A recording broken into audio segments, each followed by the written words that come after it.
Welcome, you're watching yanatv. Have you ever wondered how it feels not to know whether you're going to wake up the next day? And if you do, whether you're going to wake up in pain, and what level of pain? And then you still have to get up and take care of your children, your business, and your community. How do you do that?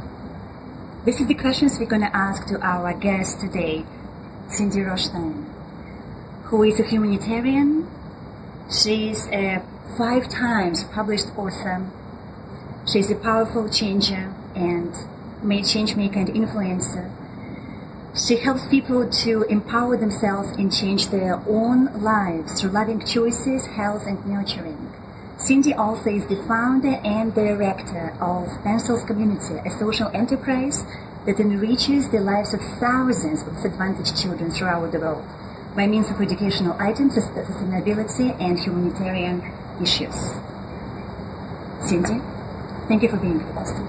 Thank you for having me. And I can already feel that it's going to be a very deep interview. So I would like to ask you the first question. What is your first thought in the morning when you wake up? How I'm going to get through my day, how I'm going to get out of bed, and how I'm going to put one foot on the floor to take that first step, even though I know it's going to hurt. And how long has it been like that? The last 10 years have been the hardest, but since I was 19 it's begun. But when I had my daughter, that's when it started to occur throughout all parts of my body rather than just one specific place. So 10 years, a decade now. So what happened 10 years ago? So 10 years ago I had my daughter, and from a medical, physical point of view, my understanding is some hormones when you're pregnant or after pregnancy can trigger an autoimmune response that's already laying dormant and waiting to come out. And so 20 years prior, so when I was 19, I was bitten by a tick while I was travelling and received a not very nice disease from this tick called rickettsia.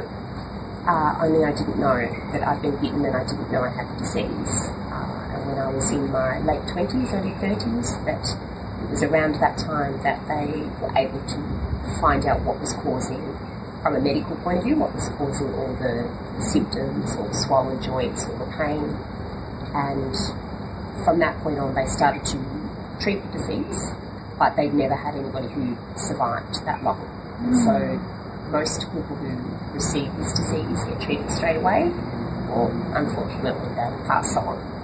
So for some reason, whether I have some predisposition for something in my body that stopped and allowed me to continue surviving, and then obviously a pregnancy and birth on top of that, the hormones then trigger the next response. So even though I don't have the disease anymore, the doctors have said we just don't have the technology, we don't know what it's going to do to your body.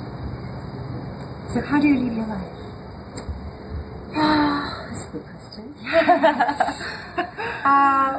I try and live it with as much gratitude and purpose as I can, and that helps get me through the physical challenging aspects of it. I have a beautiful, healthy daughter, and she's just my light, she's my joy.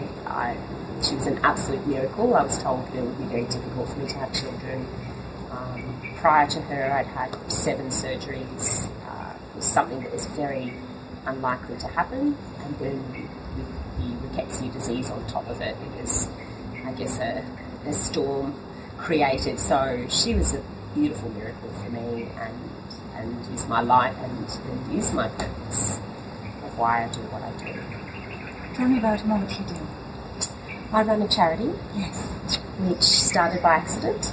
A couple of years ago, I cleaned up my daughter's school desk and found there was just an abundance of pencils, and I went to throw them in the bin. I was just tidying up, and something stopped me, called it divine intervention. I don't know what you'd call it. I would definitely call it divine intervention. And at the same time, I remembered a friend of mine who I'd lost touch with for a while, but I saw on social media he was going to an orphanage in Vietnam. So I got in touch with him and asked whether the pencils were of any value, any use for him to take. So I then put out one Facebook post and said, don't throw out your pencils, friends, just drop them in. And from that moment onwards, I would receive boxes and boxes of pencils at my doorstep. So from there, I created a community of people to come in and help. So I wasn't off well at the time. I might have been on crutches, or I might have had my arm in a sling and couldn't always sort the pencils into colours, into bundles, put them in pencil cases. And I had just wonderful people that obviously the whole concept really resonated. It's a very simple concept. We all have pens and pencils and notebooks lying around, and it's such a simple gift that we can give children because of what it represents. It represents a tool for change for children. It's an opportunity for a chance at education that they may not have had the opportunity for. So it creates that hope and opportunity, and hopefully it helps erase that helplessness and cycles of poverty and hopelessness and negativity. So that's why we do what we do. And the main focus is on education and obviously sustainability and humanitarian issues. But what we've found as it has evolved is that it's such a giving gift.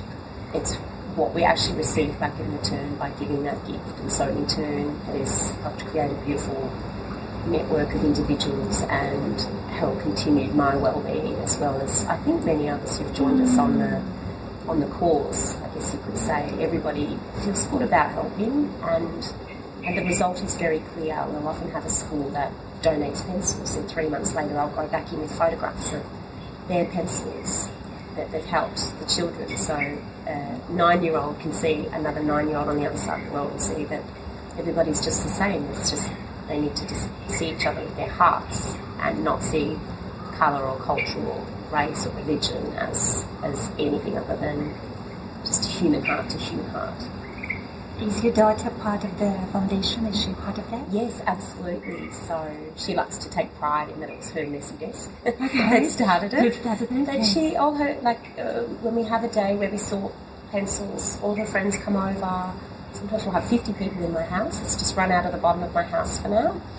It's getting quite overwhelming. We're getting a lot of pencils. But it's really lovely to see that, you know, the girls sit on the bed and, yes, they talk music and makeup and computer games, but they also sit there and talk about how they're able to help the children. And I homeschool my daughter, so she comes with me on trips, not to this particular trip, but on local trips, and comes with me to the schools and talks to the children about how good it feels. And the children really, at the school, really resonate because they can see he's a 9-year-old who's able to explain the benefits in a childlike way to the children. And so that's why it's a beautiful community, because it's not about adults making a difference, but it's about the younger generation, and hopefully they'll become the change makers of our time long after I'm gone, which is, I guess, where the building of a legacy and purpose comes into that.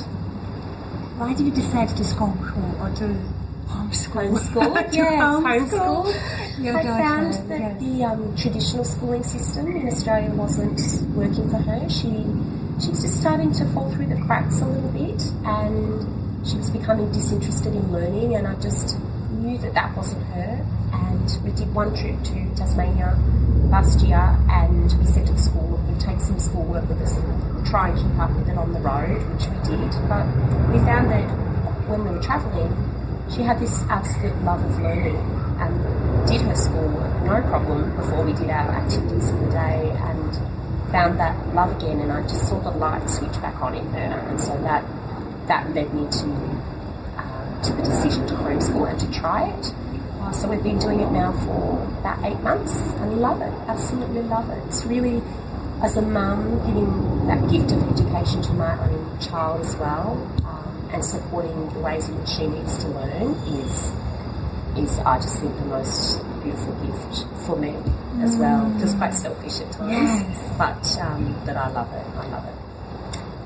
Where do you draw your strengths from? That's a tough place, isn't it? I think my mum is very strong, and I feel like I absorb lots of energy from people who are around me, beautiful, particularly beautiful women and beautiful men in my life who are just have such beautiful souls, and I just feel like I draw that and take strength from what they're doing, and also I feel young still and vibrant. I don't want to miss out on my daughter growing up, and I still have so much to give, and I guess it's brought into question time and mortality, where everybody has to at some point face their own death and address their own spirituality or religion to some degree. And I've had a lot of medical things occur along the way where I've had to quickly find some kind of foundation for addressing that, thinking, well, if this is my last moment, have I set out and done what I have? Have I created what I want for my daughter? Have I been the best role model for her? And I guess that keeps me tapping back into that place quite regularly, which is tough at the time, but it's really a great gift of life to be able to get that reminder that you just cannot take it for granted. And so I guess that allows me to live in the moment and enjoy every moment as much as I can. Not just the simple things, like I love just walking the dogs with her on the beach and buying an ice cream and just seeing the innocence of a 9-year-old is a beautiful gift for anyone, especially a mother, a single mother, to do it on my own, which is, I have wonderful support around me, so, yeah. You know, in the modern world, I find that even though the spirituality is rising and the consciousness is rising and people they want to be happier and healthier and more human. Yes. And at the same time, there is still a very big majority of those who are kind of just rushing through life. Yes. And when I look at you and spend time with you and being in your presence, I feel you are very, very present. Yes. Like at each moment of this day, you know, you're like, I've been watching you. You are very present with everything you do. Yes. And it's interesting because it's also one of the core foundations of major like life philosophies or spiritual teachings, you know, from all kind of corners of the world. Yes. So just be here. Just be here and now. That's it. It's enough. Yes. Exactly. Just be present with what is. And it's so much more than enough. It's actually so abundant that it's almost so much that it's overwhelming when you're just in that moment and can just take in the beauty of everything. And even if there's the challenges, there's the lessons within the challenges. So a good analogy is when you fall over, say you're swimming along a river and you go over the waterfall and you're in the water and you're splashing about at the bottom of the waterfall and somebody throws you a life jacket. So you put your life jacket on. But a lot of people stay in that spot. And the whole point is to climb out of the river and go back up the hill and find out what it was that caused you to go over the waterfall in the first place. So there is a lot of journey of, as I say, visually is imagining myself climbing up that cliff face going, what happened? How did this occur? To get a greater understanding of what happened and to kind of make some peace with it. Yes. This is what it is about. Is your daughter fully aware of your medical condition? Yes, she So is. how is that? I think it's difficult for her. I think being a single mum. And she's young, right? She's young. She's only 9. She's just 9. turned 9.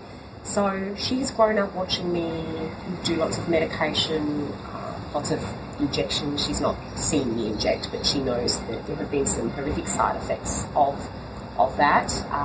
When she was little, I couldn't hold her hand because my fingers would dislocate.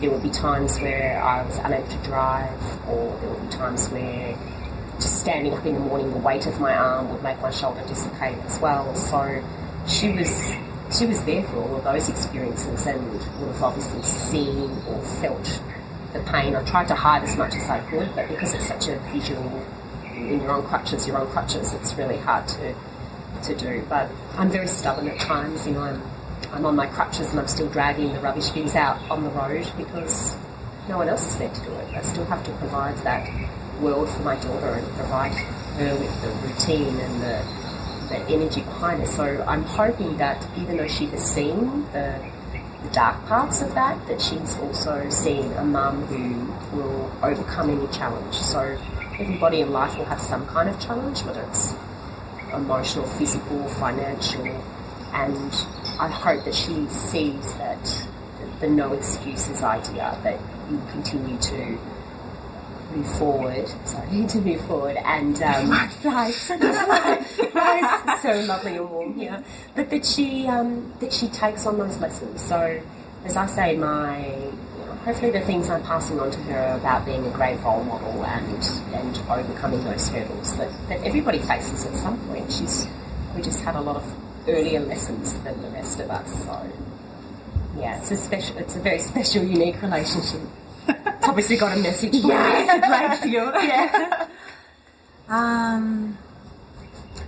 I actually grew up with mom, who became very ill after she gave birth to me. So I can totally relate to, your daughter journey, I guess, in a way. Yeah. When now she's here with me. Yes. She's like, yes. So, I remember when I was, I think, 16 or something, that at some point, it's a point we were in the hospital, and I remember spending night there on the floor because they told me she's not going to make it until the morning. Yes. And I remember very vividly that at this moment I realized that it could be just me.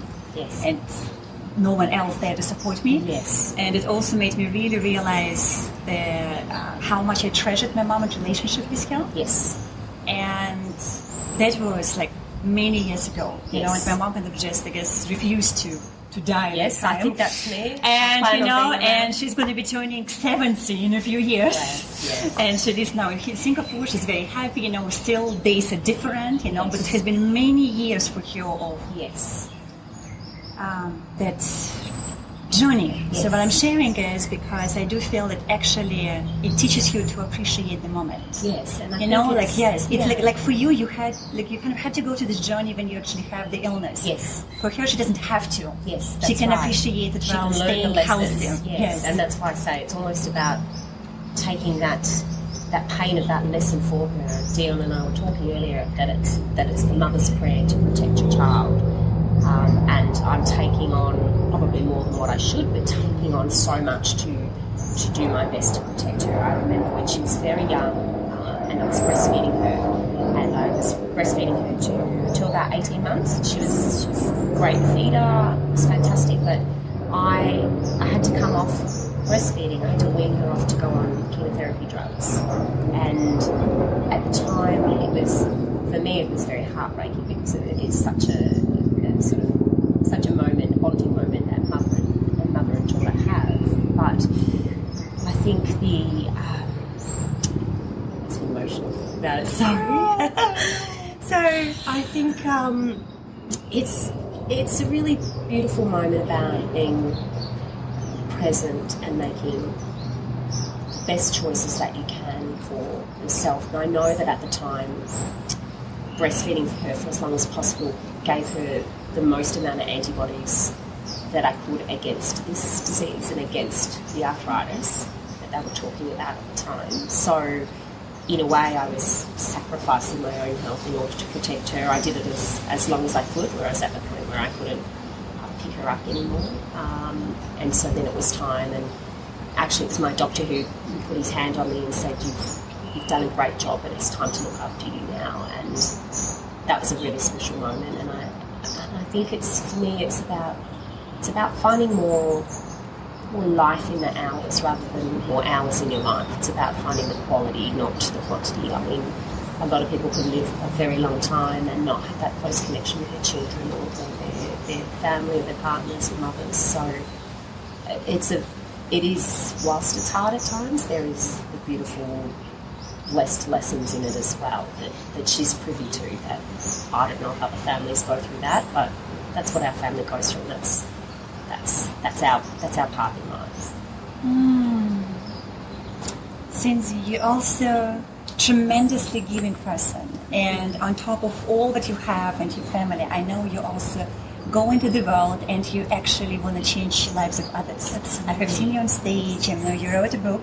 Let's show the book. Thank you. So Cindy wrote a book, Humanitarian Rockstars. So I just wrote that one. I wrote it in 2 weeks before I came here. Oh my God, 2 weeks before she came here. Yes. She's a rock star. So a lot of people couldn't pronounce my surname for years, and in different circles, so they just would always call me Cindy Rockstar. And it was interesting that different people always associated that name with me. So it's just something that is stuck. And on the path, I have met many other people like me, humanitarians and And the book is really a tribute to lots of people who've crossed my path and influenced me as well. They're all change makers of our time and changing the paths of children and saving lives and changing lives. And that's such a gift. It's becoming the mother figure of I guess, a global responsibility as opposed to just what's going on in my own home. It's where it comes from. So beautiful. And the final question for today. What message would you like to share with the world? I think the best message is that anybody can give, anybody can be that rock star. They just have to find what works for them and in their life. And Pencils Community is such a simple idea. It is just a simple act of giving. It's about when you give and your hands are open, you're able to receive so much more. But if you've got your fist clenched and you're demanding, then you miss all the beauty in life. So I guess my message is that anybody can do this. I was a mum doing a mumsy hobby when I was sick, just trying to provide the best world for my daughter, and then realising that from there I could not only change her life for the better, but go out and create a better world for someone else. And many people say to me, what's your strategy for this year? What are you doing? How are you going to become successful? And I say, I'm already successful. Like, I've already helped children change their lives. So what more success is there? That's the best I can hope for in this world. It's just the gift of giving. Thank you so much. Thank you. And that was Cindy Rochstein with us today, the rock star. And as you can see that sometimes when we go so fast for our dreams and trying to achieve something bigger and greater, we could forget that actually in simplicity and small steps and slow things is the happiness and what truly matters in life, and where you can truly win and succeed and make a difference. So slow down, connect with yourself, give to others. Thank you for watching us.